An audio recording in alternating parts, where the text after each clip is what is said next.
नमस्कार, मैं हूं अनुपम।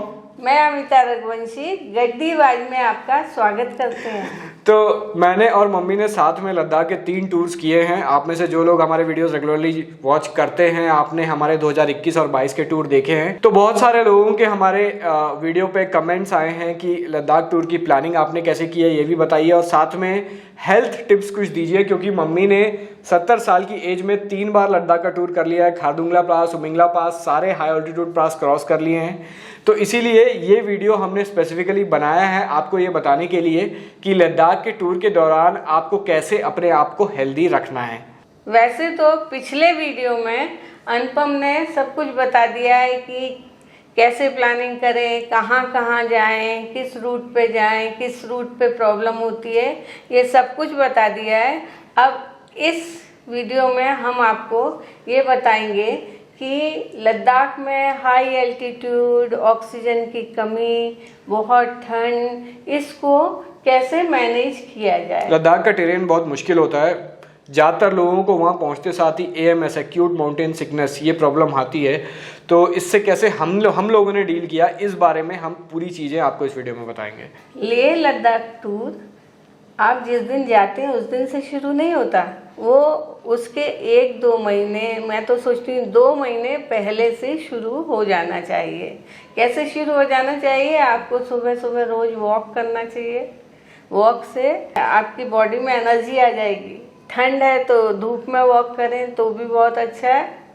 इसके अलावा रोज प्राणायाम करिए, उससे फेफड़े साफ हो जाते हैं। आइडिया ये है कि आपकी फिजिकल एक्सरसाइज थोड़ी सी स्टार्ट हो जानी चाहिए लद्दाख जाने से पहले। हम सब अपने अपने काम में बिजी रहते हैं। कई लोग तो ऐसा होता है कि सालों तक उन्होंने कोई फिजिकल एक्टिविटी नहीं की होती है। तो इसीलिए अपने बॉडी के जॉइंट्स को थोड़ा सा फ्री कर लीजिए, थोड़ी सी फिजिकल एक्सरसाइज करिए, रनिंग करिए, वॉक करिए और प्राणायाम करिए। तो इससे लद्दाख के टूर के लिए आपकी बॉडी धीरे धीरे थोड़े अच्छी तरीके से तैयार होना शुरू हो जाएगी। लद्दाख जाने के कई तरीके हैं। कुछ लोग फ्लाइट से जाते हैं लद्दाख तक और कुछ लोग बाई रोड चले जाते हैं। हम लोग 3 बार बाय रोड गए थे। बाय रोड जाने के दो रास्ते हैं, या तो आप जम्मू श्रीनगर से जाएं या मनाली से जाएं। मनाली से जाने की गलती कभी ना करें, क्योंकि अचानक से ऑल्टीट्यूड आपका बहुत चेंज होता है। आप जाइए हमेशा, अगर आप बाय रोड जा रहे हैं हमेशा जम्मू श्रीनगर वाला रूट पकड़िए। अगर आप फ्लाइट से जा रहे हैं तो आप 2 चीजें कर सकते हैं, या तो आप सीधा लेह में लैंड करेंगे और या फिर आप श्रीनगर में लैंड करें और श्रीनगर से लेह तक 2 दिन का रास्ता है, बाय रोड जाएं। श्रीनगर में जब आप लैंड करते हैं, लेह तक जाते हैं, तो आपकी बॉडी, क्योंकि श्रीनगर 1500 मीटर की ऊंचाई पे है और लेह 3500 मीटर की ऊंचाई पे है, तो आपकी बॉडी एडजस्ट हो जाती है वेदर में। ये मैंने पिछले वीडियो में भी बताया था। लेकिन अगर आप लेह में लैंड करते हैं तो एक चीज़ का आपको सबसे पहले ध्यान रखना है, लेह में लैंड करते साथ ही आपको टैक्सी बुक करा के उड़ना शुरू नहीं कर देना है। बहुत सारे लोग ये गलती करते हैं, लेह में लैंड करते हैं, खारदुंगला पास जाने के लिए बहुत एक्साइटमेंट होता है, जैसे ही लैंड करते हैं टैक्सी पकड़ के सीधा खारदुंगला पास चले जाते हैं। ये जो गलती है ये आप पे बहुत भारी पड़ सकती है और कई जाने वालों से आप ये पूछ सकते हैं। कई लोगों का इस गलती की वजह से टूर उसी दिन खत्म हो जाता है। तो आपको ये गलती बिल्कुल नहीं करनी है।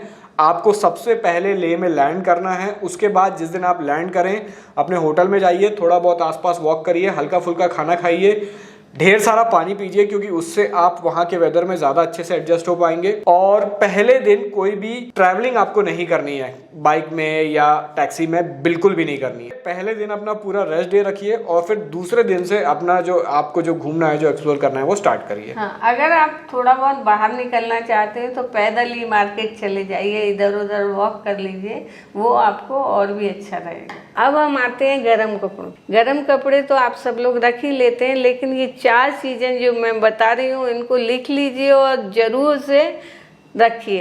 ये चीज़ें हैं, first monkey cap, muffler, hand gloves and socks, और ये भी अच्छे वूलन गरम। जैसे अगर आप हैंड ग्लव्स लेते हैं तो हैंड ग्लव्स में कई बार हैंड ग्लव्स ऐसे आधे आते हैं जिनमें उंगलियां बाहर निकली रहती हैं। इसको ऐसे हैंड ग्लव्स बिल्कुल भी मत रखिए। मैं रखता था, मैं भुगत चुका हूँ। तगलंगला पास पे हवा इतनी ठंडी थी कि मेरी उंगलियां ऑलमोस्ट जम गई थी। ये जो चारों चीजें हम आपको बता रहे हैं इसलिए बता रहे हैं क्योंकि गर्म कपड़े तो हम सब रख लेते हैं, लेकिन लद्दाख में एक प्रॉब्लम होती है कि वहाँ पे हवा बहुत तेज चलती है, खास करके हाई जब आप बहुत ऊंचाई वाली जगहों पे जाते हैं तो आपको ये ध्यान में रखना है कि आपके कान में बिल्कुल भी हवा ना जाए। वो काम करेगा मंकी कैप। दूसरा, आपके गर्दन का जो एरिया है जनरली ये अनकवर्ड रह जाता है भले ही आप गर्म कपड़े पहने हो, तो एक मफलर से उसको कवर करके रखिए। तीसरा, पैर आपके एक बहुत सेंसिटिव पार्ट होते हैं, तो इसीलिए आपको, कई लोगों की आदत होती है सॉक्स ना पहनने की, लेकिन सॉक्स अच्छे वुलन सॉक्स लेके जाइए और उनको हमेशा पहने रहिए। और मैंने तो कभी कभी हाई एल्टीट्यूड पे 2 सॉक्स पहने, मतलब 2 सॉक्स पहने, तब जाके ठंड गई है। ऐसे ना आके नहीं, आराम से बैठो। मुझे लगता है मेरे सामने बैठे हैं, मैं उनको पकड़ के बता देती मैं हूँ। बता दूं कि है ना, कई बार ये नायलॉन के सॉक्स से काम नहीं चलता, गरम सॉक्स, और मैंने तो 2 सॉक्स पहने, 2। जब हम एकदम से किसी गर्म से, जैसे आप दिल्ली से अगर लद्दाख में सीधा आपने लैंड किया है, या फिर चेन्नई या पुणे, बेंगलोर, मुंबई, कोलकाता या और किसी जगह से, तो हम गर्म जगह से ठंडी जगह में जाते हैं, एकदम से हमें वो ठंडी हिट नहीं करती है। तो कई बार ऐसा होता है कि हम बढ़िया अपने कान नाक सब खुले करके, बिना कोई कैप पहने, बिना मंकी कैप पहने घूमते रहते हैं। बट लद्दाख की जो ठंड है वो इतनी जल्दी आपको हिट करेगी और आप इतनी जल्दी बीमार पड़ेंगे कि आपको पता भी नहीं चलेगा। इसीलिए ये जो चारों चीज़ें हैं, इसको लद्दाख में उतरते साथ ही आप पहन लीजिए। हो सकता है कि आपको ना पहनने में भी कोई फ़र्क ना पड़े, लेकिन प्रिकॉशन लेना ज़्यादा बेहतर है। ये एक्सपेरिमेंट एक्चुअली मम्मी के साथ हो चुका है। जब हम लोग अपने पहले टूर पे गए थे स्पीति में, तो चितकुल भी काफ़ी ऊंचाई पे है, हम लोग जो नदी है उसके किनारे जाके बैठ गए थे, बहुत तेज हवा थी, मम्मी ने कुछ नहीं पहना था, और एक्साइटमेंट में मैं बिना कान ढके ऐसे स्कार्फ बांध के और नदी के किनारे चली गई। और अब अगले 1-2 दिन तक फ्लैट डाउन हो गई थी। उस दिन से मैंने सीखा कि भले आपको गर्मी लग जाए, लेकिन आपको ठंड नहीं लगनी चाहिए। तो इसीलिए अपने हाथों को, अपने पैरों को, कान नाक मुंह सबको अच्छे से ढक के रखिए, इवन गले को भी ढक के रखिए। अब आते हैं डाइट पे।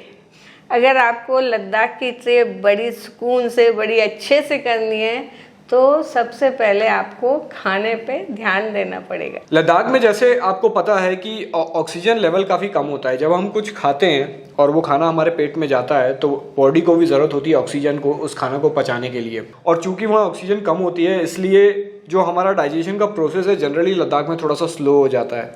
इसीलिए जब आप किसी भी हाई ऑल्टीट्यूड पास में, खास करके खारदुंगला पे जाएंगे, तो आप पाएंगे कि कम से कम हर 10 में से दूसरा तीसरा आदमी वहाँ पे उसको वोमिटिंग सेंसेशंस होते हैं, चक्कर आते हैं। रीज़न सेम है, हम भर भर के ज़्यादा खा लेते हैं, इतनी ऑक्सीजन एटमॉस्फेयर में होती नहीं है जिससे आपका खाना पच सके, और वो पूरा का पूरा खाना बाहर आ जाता है। तो इसीलिए ये प्रॉब्लम आपको ना हो, इसलिए आपको अपनी डाइट का खास ध्यान रखना है। सबसे पहली चीज़ आपको ये करनी है कि आपको नेचुरल फूड खाना है। नेचुरल फूड में आती हैं 3 चीज़ें।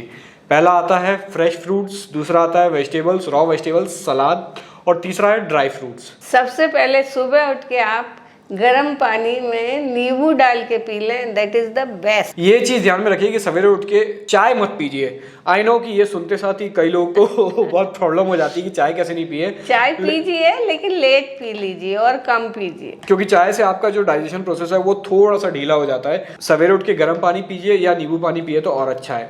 अब आते हैं नाश्ते पे।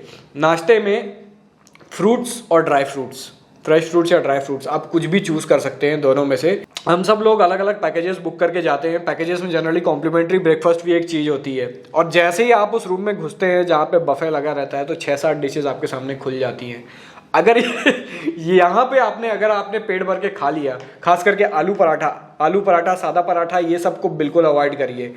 अगर आप नींबू पानी और सिर्फ फ्रूट्स खा के, जितना खाना है उतने फ्रूट्स खाइए, फ्रूट्स खाने में कोई रोक टोक नहीं, सिर्फ इतना खा के अगर आप अपनी जर्नी को स्टार्ट करें, खास करके अगर आप किसी बहुत हाई एल्टीट्यूड पास पे जा रहे हैं, फिर आई एम डैम श्योर कि AMS की प्रॉब्लम आपको नहीं होगी।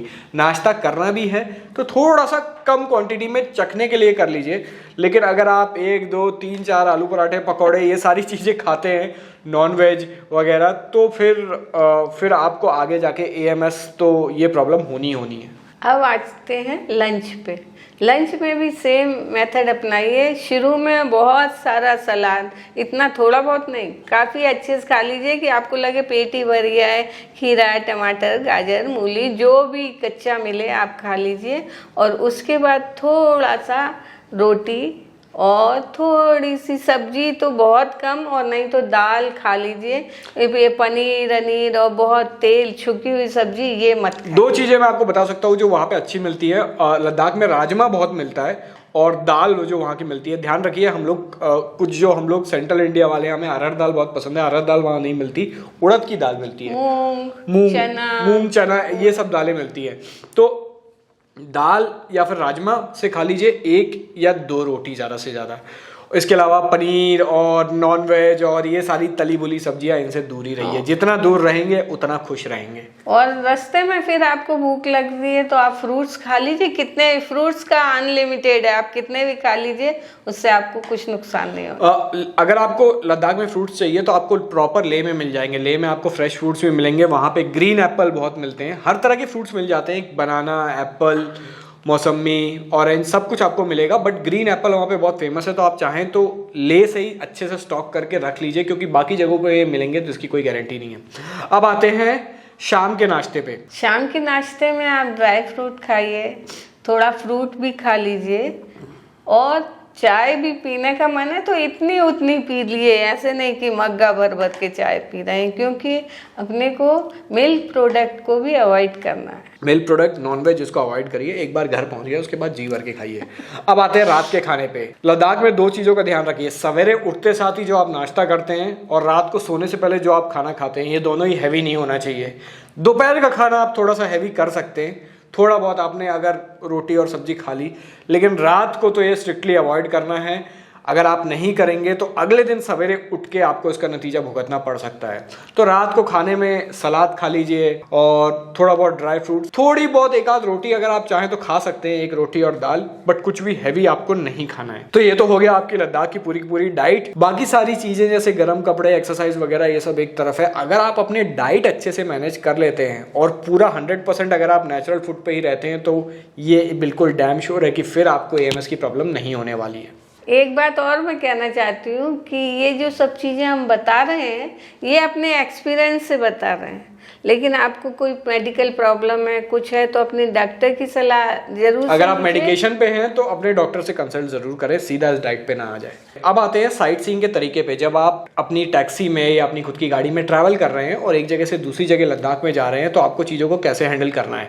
कुछ चीज़ें हैं जो हमेशा हैंडी होनी चाहिए, जो आपको अपने साथ कैरी जरूर करना चाहिए। पहली चीज़ क्या है उम्मीद? पहली चीज़ है कपूर की छोटी छोटी डिब्बी आती है, हम लोग तो पतंजलि की रख लेते हैं, और उनको आप सूंघते रहिए, कंटिन्यू थोड़ी थोड़ी देर बाद सूंघ लीजिए। वो कपूर बहुत अच्छा सोर्स है ऑक्सीजन का, और रिफ्रेशिंग भी बहुत होता है, तो उससे आपको मदद मिलेगी। दूसरा, ऑक्सीजन सिलेंडर। ये मैं आपको इमरजेंसी के लिए कह रहा हूँ। अगर आप जैसे लद्दाख में कहीं हाई ऑल्टीट्यूड पे जाते हैं तो कई जगह आर्मी फ्री ऑफ कॉस्ट आपको थोड़ा सा ट्रीटमेंट प्रोवाइड कर देती है, लेकिन अगर बाय चांस बीच में कभी आपको ऑक्सीजन की खुदा ना खास्ता बहुत ज़्यादा कमी हो गई, तो आपके पास एक पोर्टेबल ऑक्सीजन सिलेंडर होना चाहिए। आजकल वो ज़माना गया जब ऑक्सीजन सिलेंडर बड़े बड़े होते थे। आजकल छोटे पोर्टेबल ऑक्सीजन सिलेंडर मिलते हैं, आपको ऑनलाइन मिल जाएंगे, या फिर आप लेह में जब लैंड करते हैं तो लेह के लोकल मार्केट में आपको आसानी से मिल जाएंगे। तो अपने साथ एक पोर्टेबल ऑक्सीजन सिलेंडर ये ज़रूर रखिए। और तीसरी चीज़, जब आप होटल से खादुंगला पास जा रहे हैं, कहीं भी जा रहे हैं, तो आप होटल से बैठे गाड़ी में और खादुंगला जाके उतरे, ऐसा कभी मत कीजिए। रास्ते में उतरिए, बीच में उतरिए, थोड़ा वॉक कीजिए, थोड़ी लंबी सांसें लीजिए, उससे आपकी बॉडी ज़्यादा एक्टिव रहेगी। पॉइंट ये है कि आपकी बॉडी बहुत देर तक एक ही पोज में नहीं रहनी चाहिए। ऐसा नहीं होना चाहिए कि आप बैठे हैं तो बैठे ही हुए हैं 1-1.5 घंटे तक। बीच बीच में गाड़ी रोकिए, थोड़ा बहुत उतर के वॉक करिए, अपनी बॉडी को एक्टिव रखिए। चौथी चीज़ है क्लोथिंग। अभी थोड़ी देर पहले हमने आपको 4 चीज़ें बताई थी, मंकी कैप, मफलर, अपना सॉक्स और हैंड ग्लव्स। इन चारों चीज़ों को बहुत हैंडी रखिए। एक छोटी सी पॉलीथीन में या फिर एक छोटे से बैग में इसको ऐसी जगह पे रखिए कि आप इसको आसानी से निकाल पाएं। जब आप बाय रोड लद्दाख में ट्रैवल करते रहते हैं तो कई बार होता ये है कि अचानक से बहुत गर्मी हो जाती है, अचानक से सनलाइट आपकी गाड़ी में पड़ी और गाड़ी के अंदर बहुत गर्म हो जाता है, तो हम ये सारी चीज़ें उतार लेते हैं। और फिर जब आप गाड़ी से नीचे उतरते हैं तो आप पाएंगे कई बार कि बहुत तेज़ हवा चल रही है और आपको अचानक से ये सारी चीज़ें दोबारा पहननी है। तो ये जो चारों चीज़ें हैं इनको बहुत हैंडी रखिए। अगर आप 2 लोग हैं तो 2 अलग अलग छोटे बैग रखिए ताकि आप जब चाहे उनको निकाल के पहन। ये गलती मेरे से कई बार हो जाती है। इसका पूरा ध्यान अनुपम को ज़्यादा रहता है कि जैसे ही मैं दरवाजा खोलती हूँ कहता है कि ये सब पहना कि नहीं, ये सब, अरे धूप तो है नहीं पहन लो, चाहो तो बाहर उतार लेना, लेकिन पहले तैयारी से जाओ। खास करके जब आप किसी हाई पास पे पहुंचते हैं या फिर पैंगोंग लेक के किनारे पहुंचते हैं, वहाँ पे आपको नीचे उतर के चेक करने की भी ज़रूरत नहीं है कि हवा तेज़ है कि नहीं, क्योंकि वहाँ हवा हमेशा बहुत तेज़ रहती है। इसीलिए अपनी उंगलियों को पूरा कवर्ड रखिए, कान को पूरा कवर्ड रखिए, अपने सॉक्स पहनिए, पैरों को पूरा कवर्ड रखिए और बिल्कुल 100% सेफ तरीके से वहाँ पे उतरिए। आपको गर्मी लग जाए ठंड नहीं लगनी चाहिए। तो ये मैंने आपको जितनी भी बातें बताई हैं अपनी डाइट से या गर्म कपड़ों से रिलेटेड, ये सारी की सारी जो चीज़ें हैं, पिछले जो हमारे 2 टूर्स रहे हैं खास करके, मैं तो कभी कभार इन चीज़ों में थोड़ा चीट कर लेता हूँ, कभी कभार खुद ज़्यादा खा लेता हूँ, लेकिन मम्मी ने ये वाला डाइट और ये जो कपड़े पहनने ओढ़ने का तरीका है इसको बहुत एकदम स्ट्रिक्टली फॉलो किया है। और इस वजह से लद्दाख के टूर के दौरान जनरली मम्मी की एज में लोगों को जो प्रॉब्लम्स होती है, मम्मी को भगवान की दया से वैसी कोई प्रॉब्लम नहीं हुई। हमने लगभग सारी चीज़ें आपको बता दी हैं, लेकिन इसमें सबसे मेन है खाना। अगर आप खाने को रेगुलाइज कर लेंगे तो आप मज़े से लद्दाख घूम पाएंगे। खाना एक एक्सपीरियंस है। जब भी हम बड़े वैकेशन पे जाते हैं, खाना उसका हमेशा एक हिस्सा रहता है, लेकिन लद्दाख एक टोटली अलग चीज़ हो जाती है। यहाँ पे आप खाना या घूमना किसी एक चीज़ का ही ठीक से मज़ा ले पाएंगे। अगर आपने खा ज़्यादा लिया तो आपका घूमना मुश्किल हो जाएगा।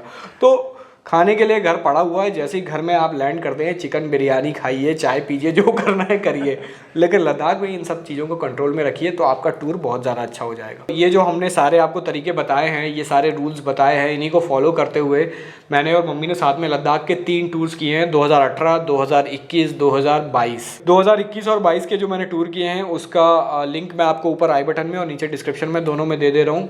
दोनों को आप ज़रूर देखिए। आपको अगर आप रोड ट्रिप खास करके करना चाह रहे हैं तो आपको काफ़ी सारी चीज़ों का आइडिया हो जाएगा। तो मज़े से लद्दाख का टूर कीजिए। और कुछ आपको जानना समझना हमारी तरफ से तो कमेंट बॉक्स में कमेंट कर दीजिए। नीचे कमेंट सेक्शन में कमेंट करके आप बाकी और कोई सवाल पूछना है तो पूछ सकते हैं। अब आते हैं हमारे अगले टूर पे।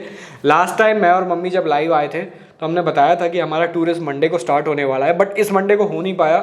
थोड़ा सा मैं गले के एक इन्फेक्शन से जूझ रहा हूँ, बट अब ऑलमोस्ट ठीक हो गया है। तो प्रोबेबली मैं नेक्स्ट वीक निकलूंगा, तो अब ज़्यादा दिन बचे नहीं हैं। बहुत जल्दी हम अपने अगले टूर पे निकलने वाले हैं और हम लोग जाने वाले हैं केरला। तब तक खुश रहिए, स्वस्थ रहिए और मस्त रहिए। तो आज का वीडियो यहाँ पे खत्म करते हैं। अब आपसे मिलते हैं अगले वीडियो में। तब तक के लिए गुड बाय।